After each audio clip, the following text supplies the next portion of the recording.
திருக்குறள் அதிகாரம் 5 இல்வாழ்க்கை குறள் எண் 10 காம்போதி ராகம் ஆரோகணம் ஆரோகணம்.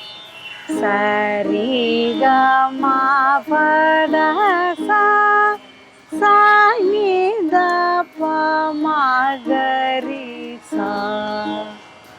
வையத்துள் வாழ்வாங்கு வாழ்பவன் வானுரையும் தெய்வத்துள் வைக்கப்படும்.